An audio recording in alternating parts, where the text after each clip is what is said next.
Oh, hey there. How you doing today, everybody? Thanks for tuning in again, joining me one more time for a little bit of discussion about some firearms.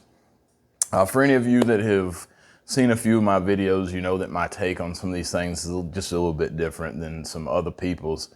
I'm not radical on one side or the other, but I've got my own opinions about it. And today I was going to talk a little bit about that because I feel like there's a lot of screaming going on from both sides of the gun debate, especially now that we've had, some more mass shootings.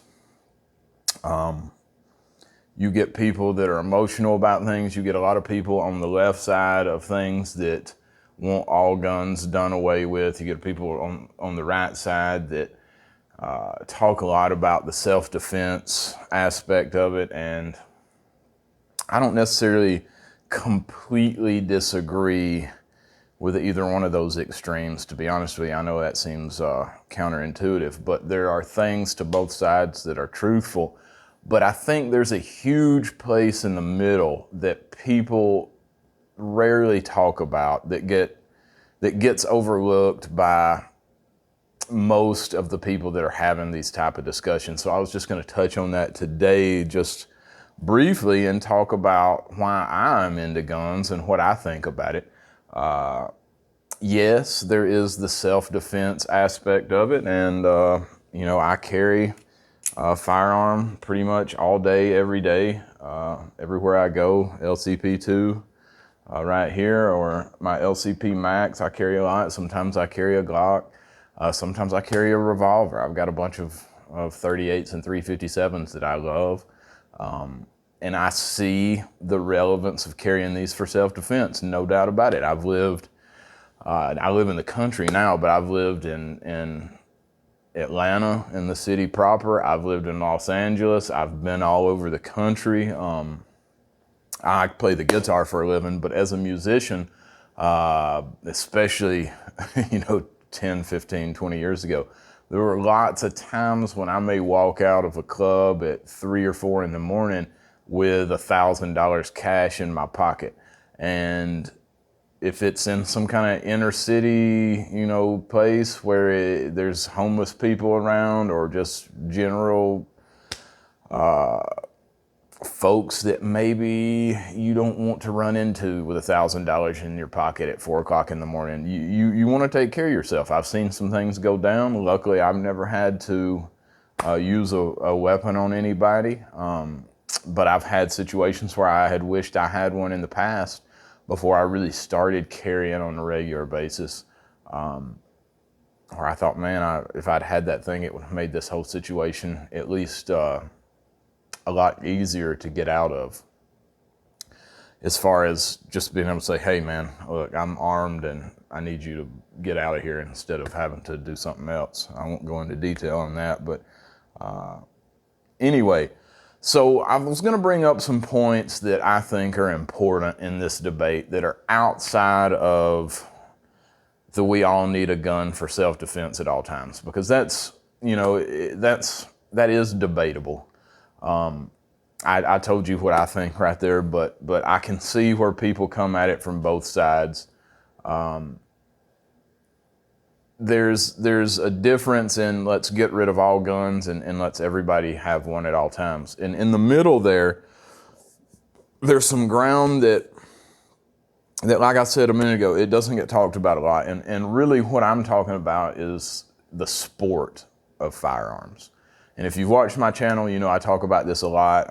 I am just into the mechanics of firearms. I enjoy taking something apart. I enjoy something that is mechanically beautiful. This Smith & Wesson Model 19, it's just a wonderful thing. I like working on these. I like using them. I like learning how to use them. I like learning how they work and how they're made, and just marveling at the mechanical genius that has gone into these things. That's one big aspect that draws me into it. The other thing is, like I said, the sport of it. And I've got my Benelli right here, which is one of my prized possessions. my Money Feltro. I shoot a lot of sporting clays. I really enjoy the sport. I shot competitive for a while with some of my older friends got me into it years and years ago. And if you've never been shooting sporting clays, it's one of the most fun days you can have with a gun. You're outside, you're moving around, you got your buddies there. Around here we call it redneck golf. I don't have any interest in playing actual golf, but man, I'll go shoot sporting clays 5 days a week. It's really cool, it's really fun. You can see your improvements. You can see when you have a good day, when you have a bad day. I grew up playing sports. I mean, I played baseball, basketball, football, tennis, running, track, all that stuff. Everything I could do. That's what I did as a kid. And as an adult, again, for anybody that's watched some of my videos, I raced motorcycles at a professional level for a long time. And so I've been an athlete most of my life. And so translating that to my love of guns has been a really natural progression for me. And it's something that I find very rewarding. Now, I've got some statistics, just some basic stuff here that I did some studying on the last couple of nights. And apparently, excuse me for looking at my phone here. So from the fishandwildlife.org, I think is the website that I got this particular information off of. Over 20.4 million Americans regularly participate in target shooting sports. And that brings in a general revenue of $16.9 billion a year is generated from shooting sports in America. $16.9 billion. Now that translates to an enormous amount of taxed money from that going to environmental and wildlife preservation. And the stat on that is $780 million a year of that $16.9 billion is going directly to wildlife and environmental preservation. So there's more people who participate in shooting sports than play baseball, basketball, football, tennis.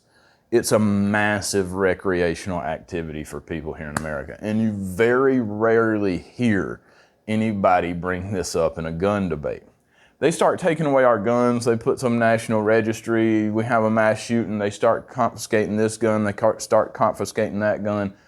They're not just taking things away from lunatics that are gonna go shoot up the place. They're really taking things away from people who enjoy going out and shooting it. If you don't participate in a sport, if you just watch these YouTube gun channels for self-defense, that's cool, but I would encourage you to get out and participate in some of these sports. I've got right here, this is a 22, a bolt action 22. I know it kind of actually looks like some kind of weird military thing the way I've got it set up with this fancy Amazon scope on it and this 10-round clip, but this is a great time. I mean, I can't tell you how many really good days I've had with my friends where we just sat around and shot 22s, shooting cans or shooting targets, steel targets, or hunting. I use 22 rifles all the time to hunt raccoons. And I've gotten pretty good at skinning and tanning the hides. So I've got some cool things, but we'll leave that for another video. But I feed my raccoons here at the house. I mean, it's part of, what we do here in the South, and a huge chunk of that money that I spend every year on my hunting license goes to wildlife and environmental preservation. And this is one thing that the far left liberals get so wrong, is that they think that if you're a hunter, you're taking advantage of the environment, you're killing these poor animals, you're putting some kind of tax or burden on the land and the little animals that live on it. And for all of you that know the reality of that, this will not come as a surprise, but for y'all that don't, a lot of our game animals almost went extinct in this country. Whitetail deer were really, really hard to find for a long time because they were hunted almost to extinction. Same thing with the bison, with the buffalo. to the best of my knowledge, elk was not quite as hunted out as the deer were, but it was still close. But the reason we have a plethora of these animals now, and here in North Georgia, to be honest with you, there's so many deer now that like it's an outright nuisance. You got to watch out for them everywhere you drive. Heck, man, I saw 2 in the broad daylight today on my way home. But we wouldn't have these animals. We wouldn't have these resources. They would not be out there eating your flowers in your backyard if we did not have a massive income from hunting licenses, from the taxes on these hunting licenses and taxes on these firearms. What is it? The Pittman-Robertson Act of 1937 taxes all ammo and firearm sales, and a portion of that goes to environmental preservation and wildlife preservation. So even if you don't hunt, if you're just at the range cracking off 22s, or even in the backyard or something, just running through some 22 rounds, part of that money that you spent on those bullets is going to environmental and wildlife preservation. And that's an amazing thing. That's something that our government got right, for sure. It would be better if we could just do that voluntarily, but at the same time, you guys can use some common sense on that. But the bottom line is, the sport of shooting is what keeps all this alive. And so go out there and participate in it. Some 3-gun competitions, some 2-gun competitions, some practical handgun shooting. That is a lot of fun, a lot of fun. And then, like I said, my sport of choice with firearms is really sporting clays. I love doing it. It's an amazing time. There's a lot of skill involved. It's not necessarily what you think it is when you go out there the first time. Like it's a lot like basketball or I don't know. Like I said, I never played golf. Baseball, like I used to be a basketball player in school, and your form is 90% of your shot. If you're shooting like some crazy person, like a goofball out there, you're not going to be that accurate. And the same thing is going on with your shotgun sports. You really have to get the technique down. You've got to practice it. It's a little bit counterintuitive sometimes, but once you figure out how those guys at the top of their game are doing it, and you start working on that, you will see improvements really, really quickly. And it's a lot of fun to play. It's a lot of fun to participate in. So, like I said, the sport of firearms is a big deal to me, and it's something I would encourage all of you folks to participate in, even if at first you think, well, that's not my thing. I'm not an athlete. I'm not in the sports. Go out there and shoot your gun. Even if you only have one for self-defense purposes, going to the range and making a game out of it, take it seriously, because firearms are serious. You can hurt yourself or somebody else. But at the same time, putting it into kind of a competition mindset will help you get ready to defend yourself or your family if you ever need to, no doubt about it. So that's one aspect of firearms that I think gets overlooked a lot, especially in the media and especially with the gun debate that goes back and forth between the two extreme sides. So think about that. Now, some other things, I want to throw some statistics out there. I don't get into a lot of preaching on this channel about politics and stuff. I actually don't subscribe to right or left-wing politics. I think they're both extremely misguided and taking us down a road of self-destruction that we may not be able to come back from in this country, but we'll see. I'm no Nostradamus. But there are some facts that are relevant to us that necessitate a little bit of extraction from the data. There's a lot of data out there about firearms, gun deaths, firearm usage in society, and it's hard to quantify some, and there's other ones that are easy to stamp a number on, but sometimes that number is not really what it appears. And you can find some of this information in some other YouTube gun folks channels. Coleon Noir is a good one, but he's a little bit far on the self-defense side sometimes for me personally. I mean, I think his channel's great, and he seems like a really cool guy, but at the same time, he gets deep into the defense aspect of it, where I'm a little bit more on the sporting side. But here are some statistics that you can pull out of the other statistics. If you really study this stuff and you look at the numbers, over 60,000 crimes a year are deterred or prevented by citizens with firearms. Over 60,000. Now, how many of those would have resulted in some type of petty theft or some type of outright rape or murder? It's really hard to quantify that. And it could be, from what I understand, that could be almost double that. It could be over 100,000 crimes. But what we know is upwards of 60,000 crimes are deterred or prevented each year by regular citizens who carry a firearm. 92% of all violent crimes in America don't have anything to do with a gun. So if you watch the news, you would think that every single criminal walking down the street is shooting up the world with an AR-15. And I think all of us on the gun enthusiast side, we know this, but sometimes you may have to remind the family, the friends, the uncle, the aunt, that most violent crime is committed without a gun being present at all. Now, like 60,000 plus crimes are prevented each year by citizens with firearms.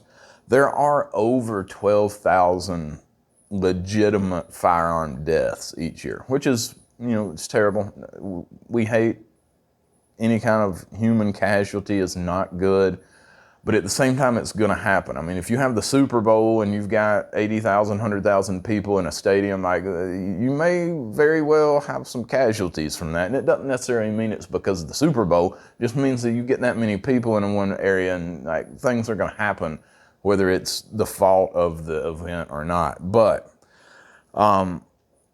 if you take out the suicides by firearm, you take out the gang-on-gang violence, you take out the direct drug-related firearm deaths, you're left with about 12,000 actual firearm deaths a year, which equals to about 32 a day. Again, I'm not saying it's okay, it's bad, but it is what it is. We live in a country of 330 million people, like some things are gonna happen. If you compare that to something that often the left compares to firearm registration, which is really much more dangerous, is riding an automobile. I used to teach a traffic course for motorcyclists in Los Angeles, which is one of the most dangerous places in America to ride a motorcycle. I taught a traffic safety course there for Harley Davidson for a long time. And what I tell people, what I tell my baby's mother, what I tell all my friends is getting in the car and riding to the store is probably the most dangerous thing that you will ever do in your life. So automobiles are dangerous. Being out there on the road is dangerous. The point of that is 42,000 people a year die in traffic crashes. I don't call them accidents because they're really not, but that's 115 people every single day die in an automobile accident. Now, I know a lot of people that have been maimed, that have been irreparably harmed in traffic accidents. I've had a bad one or two myself that I will not ever be the same from again. So, people say, oh, you got to get a license to own a car. You got to get a license to drive. You actually don't have to have a license to buy a car. You can buy any car that you want and not have a driver's license. Now, to drive it on the road legally, you have to have a license, but that is a privilege here in America. It's a privilege to be able to drive. It is a constitutional right to own a firearm. So these things, they're not necessarily comparable apples to apples. It's not a direct comparison, and it's not fair, and it's kind of straw manning the gun argument if you hear somebody bring that up. And again, the reality is it's more dangerous. That's just all there is to it. Let's see, what else do we have here? Mass shooting stuff. I'm not going to get too much into that because it's a touchy subject. It's awful, straight up. But there's been several of those that have been stopped or outright prevented by a citizen with a concealed firearm in the past few years. And you don't hear a word about that. To the best of my knowledge, it's 5. 5 of these incidents have been stopped or outright prevented by a normal citizen that had a concealed firearm and was there to step in. The police in this country are not here to prevent crime from happening. They're not here to save you in the moment. Their real job is to respond to crimes. First responders. So they come and help after whatever has occurred is going to occur has occurred. And so we all know that violent crime lots of times happens in a second. If you've ever been involved in anything like that, you didn't see it coming. If you've been robbed, if you've been mugged, if you've been assaulted, it happens and it's over with, and there you are, just wishing what you could do. And the police aren't really gonna help you with that. That's why carrying something like a small handgun on you is almost a necessity these days, especially in certain parts of this country. And that brings me to another thing that I want to talk about is really certain parts of the country are very, very safe. In other parts, it's predictable that there's going to be more violence, more crime, and more gun-related crime there. I think the statistics, let me see, I've got them here. What are we at? 50% of all murders with firearms in America happened in 2% of the counties. 50% of all the firearm murders that have happened happen in 2% of the counties. 58% of the counties in America, and what year was this? 2014, these statistics, had 0 firearm-related murders. So most of the country is pretty safe, but when you go into certain areas, you really have to be aware of what's going on. You got to be ready to take care of yourself if you need to. The police aren't going to save you. It's up to you. So these are some things to think about. One other thing about the gun control and self-defense aspect of it is the increased cost and rigmarole that the far left wants to impose on gun owners. What they want to do is they want to make it so hard and so costly to get a firearm that it's just not worth your time.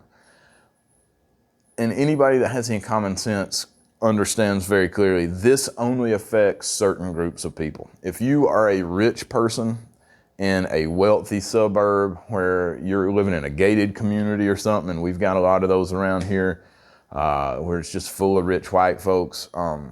If you live in that situation and you got money to throw away, who cares how much it costs to get a gun? If you want one, you can throw all the money that you need to throw at it. You can drive 2 or 3 hours to get some kind of excessive training, which everybody should get some training, but it shouldn't be mandatory. It shouldn't be mandated by the government.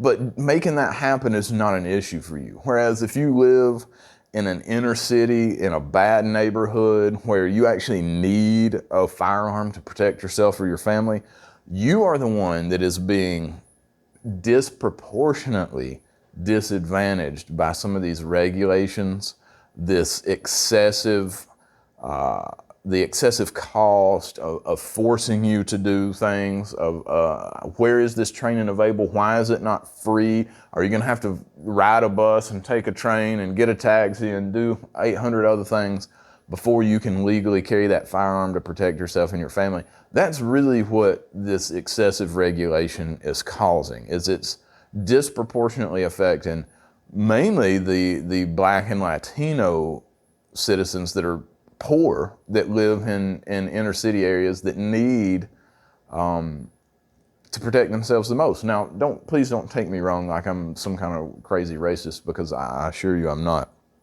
There's plenty of poor white folks that live in terrible areas as well, and it's affecting them too. But the reason it even more severely affects the minorities is because we all know about background checks. If you've been to buy a gun in America, you go into Walmart or Academy Sports or something, you want to pick up a LCP2, they're going to run a background check on you. That's how it works. Unless it's a private sale, you have to get a background check. All these loopholes and all this stuff that you hear these lunatics, propagandists talking about, there's no loopholes. There's no loopholes in the gun laws. They were choices that were made when these laws and regulations were passed, because they knew that people were not going to stand for anything more excessive than what they're already putting down. So they're not loopholes. But if you go to buy this gun, you know they're going to do a background check on you. It costs money to do that. They're trying to raise the cost of doing this background check, which will, of course, trickle down to the people that are buying the guns. But a statistic I heard yesterday when I was watching a video actually was that over 90% of these background checks that are rejected are inaccurately rejected, which means somebody that was legally able to buy this gun went into the store, they ran the background check, and for whatever reason, they were denied unjustly, okay? And the statistic, I'm not sure if I got these numbers right because I don't have them written down. I don't have them on my phone. But I believe it was something like 36% are African American denials and 34% were Latino denials. And it's something like 8% are white people. And they may actually be higher than that. I can't quite remember, but I know for a fact that the number of minorities that were getting denied background check approval is much higher than the number of white Americans that are getting denied, as far as percentages go. And so there's a racial element here, okay? Latino people tend to have names that other Latino people in their community also have. And the same thing with the African American community. You tend to have a name similar or the same as other people in your community. And there may be somebody, named John Smith down the road that's a felon, and they can somehow get that conflated with another John Smith. But it seems to be happening a lot more frequently at a much higher rate in the Black and the Latino communities. And so there's a lot of elements to all this gun control stuff that are crooked, that are not what they tell you that they are. They're not the way they should be. It's a constitutional right for us to have these things, to go out and enjoy them. The sport of shooting is a lot of fun. There's a lot of different facets to it.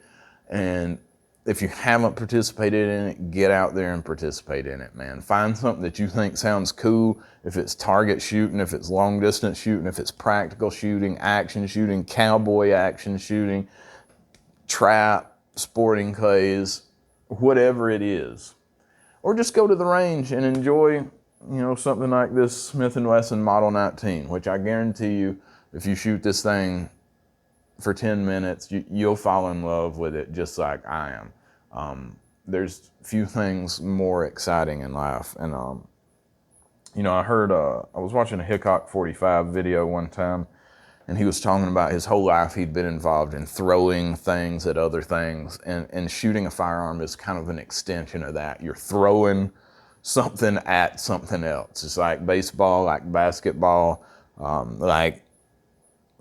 we used to do in the woods as kids, throw rocks at a tree or something like that. Firearm sports are an extension of that, and it's just a lot of fun. It's natural, it feels good, and it's good for all of us. Our tax dollars are going to preserve the world around us, to keep our wildlife healthy, to keep our environment healthy. So the next time somebody in your life comes up and calls you a gun nut, or asks you, why are you buying these guns? Why are you doing these things?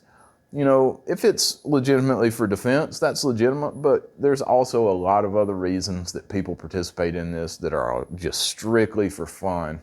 It's healthy, it's good for us all, and there's a lot of good arguments to be made to keep our Second Amendment rights.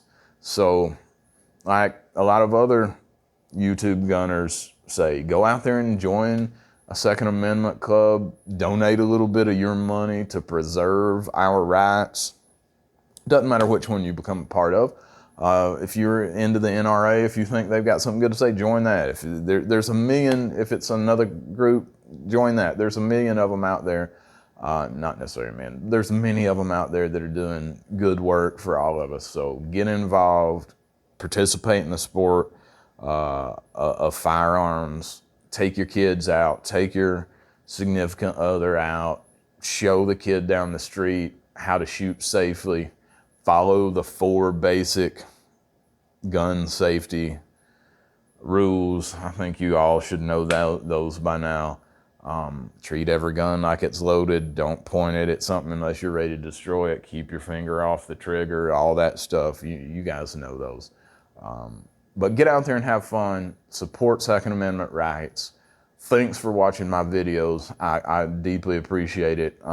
Please leave any kind of comments that you've got. I love hearing from you guys. Even you lunatics that leave a bunch of hateful stuff. If you got something to say it down in the comments. I'm happy to respond to you. If you're a jackass, I'll probably make fun of you. If you're not, then I'll carry on a conversation with you as best I can. I love to hear from you folks. You guys have taught me a lot of things. I've been shooting for 40 years, and I've learned things from you folks commenting on my videos here in just the past 6 months, which is how long I think this channel has been up. So anyway, thanks for joining me. I know this was super long. I know I didn't really talk specifically about guns, any specific gun, but I'll have a little review of this Savage Bolt Action 22 coming up. Super fun gun. Speaking of fun, I'll have a review of my Model 19 Classic coming up here soon, and hopefully, if I can ever get anybody to go with me. I've had a little dip in my sporting clay shooting lately because some of my friends are too busy to go with me, and you kind of need a friend to go. But I'll have a review of this Benelli shotgun, which is one of my prized possessions. I love this thing. Coming up soon as well. So wish you guys the best, and we'll see you at the range.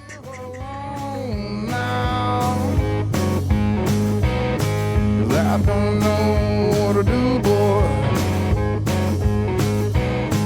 I don't know what to do, boy. If I catch you messing with my girl.